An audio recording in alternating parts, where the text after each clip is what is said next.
এটা মনে হয় জল গাড়ি। ও তার দল গালি, কালির আবার অত বড় বড় দাঁত। এইরকম একটা দল গালি আমার খুব দরকার। লেতুলু, আমাদের পুকুরে নিয়ে আমি তালিয়ে বেলাবো। তাহলে তোর বাবাকে একবার বলে দেখ। ওই দেখ ফুটে, আমাদের সঙ্গে সঙ্গে একটা কুমির যাচ্ছে।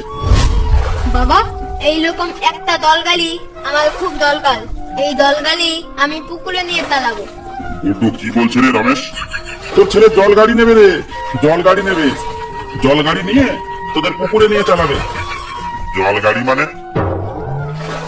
জল গাড়ি মানে বুঝতে পারলি না? ওই কুমিরটাই হচ্ছে তোর ছেলের জল গাড়ি রে। ওই কুমিরটা নেবে বলছে। কুমির নেবে? ওরে বাদো, তোর জল গাড়ি নেওয়াচ্ছি দাঁড়া।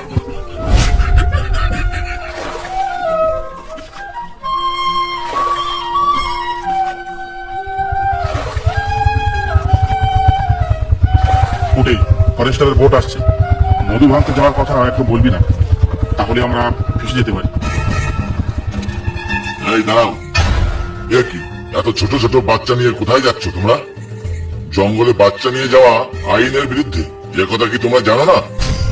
না মানে স্যার, বাচ্চাগুলো খুব জেদ করলো তো, তাই একটু জঙ্গল দেখাতে নিয়ে এসেছি। এই জঙ্গলের আশপাশ দিকে ঘুরছি আর কি। আমরা মধু খেতে যাচ্ছি জঙ্গলে। বাবা বলেছে মধু দিয়ে পিঠে খাবো। আর আমি দল গালি নেবো। ফুটি, এরা তো আমাদের ফাঁসিয়ে দিচ্ছে। এবার কি করবি? কি খুশফাস করে কথা বলছো? যা বলার জোরে বলো। এই জল গাড়ি, মধু, পিঠে এইসব কি? তার মানে তোমরা এই বাচ্চাদের নিয়ে জঙ্গলে যাচ্ছ মধু কাটতে, তাই না? না স্যার, মিথ্যে কথা। আমার ওই ছেলে গাছের থেকে পড়ে মাথায় সমস্যা, তাই উল্টো পাল্টা কথা বলে। যাও যাও এখান থেকে। দ্বিতীয়বার এই এলাকায় দেখলে তোমাদের কিন্তু জেলের ভাত খেতে হবে। না না হুজুর, এক্ষুনি বাড়ি চলে যাবো আমরা। আমি মধু খাবো, আমি বাড়ি যাবো না। নাও, তোমার এই পাগল ছেলেকে সামলাও আর চুপচাপ বাড়ি যাও। গুড্ডু, তোকে ওই লোকটা পাগল বলছে। ওই লোকটা আমাকে পাগল বলতে? ওই লোকটার বাপ পাগল। এইসব কি বলছে তোমার ছেলে? ও ও কিছু না স্যার, ওই যে বললাম না, গাছের থেকে পড়ে গিয়ে মাথায় সমস্যা। যাও যাও, এইসব মাথা খারাপ ছেলে পেলে নিয়ে বাড়ি যাও। এই তো স্যার, এক্ষুনি যাচ্ছি।